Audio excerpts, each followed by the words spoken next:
দুয়ারে কড়া নাড়ছে ত্রয়োদশ জাতীয় সংসদ নির্বাচন। আনুষ্ঠানিক প্রচারণা শেষে এখন চলছে নানা হিসাব নিকাশ। কে কোন আসনে এগিয়ে, কত আসন পেয়ে কারা যাচ্ছে ক্ষমতায়। আমরাও ভোটের অঙ্ক নিয়ে হাজির হলাম আরও একবার। আজ আমাদের আলোচনায় চট্টগ্রাম 7 আসন। চট্টগ্রাম জেলার রাঙ্গুনিয়া উপজেলা এবং বোয়ালখালী উপজেলার 4টি ইউনিয়ন নিয়ে গঠিত এই আসনের ত্রয়োদশ জাতীয় সংসদ নির্বাচনের সার্বিক পরিস্থিতি জানার আগে আমরা জেনে নিব 1991, 1996, 2001 এবং 2008 সালের নির্বাচনে এখানে কি হয়েছিল। প্রথমেই শুরু করব 1991 সালের 5ম জাতীয় সংসদ নির্বাচন দিয়ে। সবচেয়ে আপডেটেড ফিচার্স নিয়ে 140টিরও বেশি দেশে কনকাফরেজ। 5ম জাতীয় সংসদ নির্বাচনে এই চট্টগ্রাম 7 আসনে বিজয়ী হয়েছিলেন সিপিবির মোহাম্মদ ইউসুফ। তিনি কাস্তে প্রতীক নিয়ে 34,615 ভোট পেয়েছিলেন, যা মোট ভোটের 40.3%। তার নিকটতম প্রতিদ্বন্দ্বী ছিলেন এনডিএফের প্রার্থী গিয়াসউদ্দিন কাদের চৌধুরী। তিনি সেবার চাকা মার্কা নিয়ে নির্বাচন করে 27,640 ভোট পেয়ে পরাজিত হয়েছিলেন। তার প্রাপ্ত ভোট ছিল 32.2%। 1996 সালের নির্বাচনে এই আসনটিতে প্রথমবারের মতো নির্বাচন করেন সালাউদ্দিন কাদের চৌধুরী, বিএনপির আলোচিত নেতা। তিনি সেবার ধানের শীষ প্রতীক নিয়ে 39,296 ভোট পেয়ে নির্বাচিত হন, যা মোট ভোটের 41.7%। আওয়ামী লীগের প্রার্থী মোহাম্মদ সাদেক চৌধুরী নৌকা প্রতীক নিয়ে 34,754 ভোট পেয়েছিলেন। ভোট প্রাপ্তির হার ছিল 36.9%। 2001 সালের জাতীয় নির্বাচনে আবারও এই দুই প্রার্থীর মধ্যে প্রতিদ্বন্দ্বিতা হয় এবং সালাউদ্দিন কাদের চৌধুরী সেবার ধানের শীষ প্রতীক নিয়ে 65,116 ভোট পান, যা মোট ভোটের 49%। মোহাম্মদ সাদেক চৌধুরী আওয়ামী লীগের প্রার্থী, তিনি নৌকা প্রতীক নিয়ে পেয়েছিলেন 55,267, যা মোট ভোটের 41.6%। 2008 সালের জাতীয় নির্বাচনে সালাউদ্দিন কাদের চৌধুরী এই আসনের পরিবর্তে চট্টগ্রাম 2 আসন অর্থাৎ ফটিকছড়ি থেকে নির্বাচন করেছিলেন। সেবার এখানে বিএনপির প্রার্থী ছিল এরশাদুল্লাহ। তিনি ধানের শীষ প্রতীক নিয়ে 1,33,466 ভোট পেয়েও পরাজিত হয়েছিলেন। তিনি পেয়েছিলেন 45.8%। এই আসনে বিজয়ী হয়েছিলেন আওয়ামী লীগের মহাজোটের প্রার্থী জাসদ নেতা মঈনুদ্দিন খান বাদল। তিনি নৌকা প্রতীক নিয়ে নির্বাচন করে ভোট পেয়েছিলেন 1,50,648, যা মোট ভোটের 51.7%। এই হচ্ছে অতীতে 4টি নির্বাচনের অবস্থা। এখানে এই আসনটি মূলত সালাউদ্দিন কাদের চৌধুরী বারবার নির্বাচন করার কারণে সারা দেশে আলোচিত ছিল। এবার আমরা দেখব ত্রয়োদশ জাতীয় সংসদ নির্বাচনে এই আসনটির কি অবস্থা। শুরুতেই দেখব ভোটার সংখ্যা। এবারের নির্বাচনে এ আসনে মোট ভোটার 3,19,008।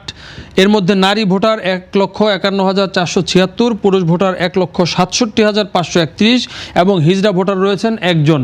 এই হচ্ছে এই আসনের ভোটারের অবস্থা। আমরা এবার দেখব এই আসনটিতে প্রার্থী কারা এবং কাদের মধ্যে প্রতিদ্বন্দ্বিতা হচ্ছে। এবারের নির্বাচনে এই চট্টগ্রাম 7 আসনে মোট 9 জন প্রার্থী প্রতিদ্বন্দ্বিতা করছেন।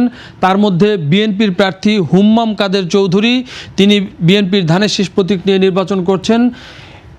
জামায়াত ইসলামের প্রার্থী ডাক্তার এটিএম রেজাউল করিম, তিনি জামাতের দাঁড়িপাল্লা নিয়ে নির্বাচন করছেন। আরও 7 জন প্রার্থী থাকলেও এই দুজনের মধ্যে কিন্তু প্রতিদ্বন্দ্বিতা সীমাবদ্ধ থাকবে বলে ধারণা করা হচ্ছে এবং এর মধ্যে সবচেয়ে আপডেটেড ফিচার্স নিয়ে 140টিরও বেশি দেশে কনকাফরেজ। হুম্মাম কাদের চৌধুরী, তিনি এই আসন সহ চট্টগ্রামের বিভিন্ন আসন থেকে মোট 7 বার নির্বাচিত এমপি।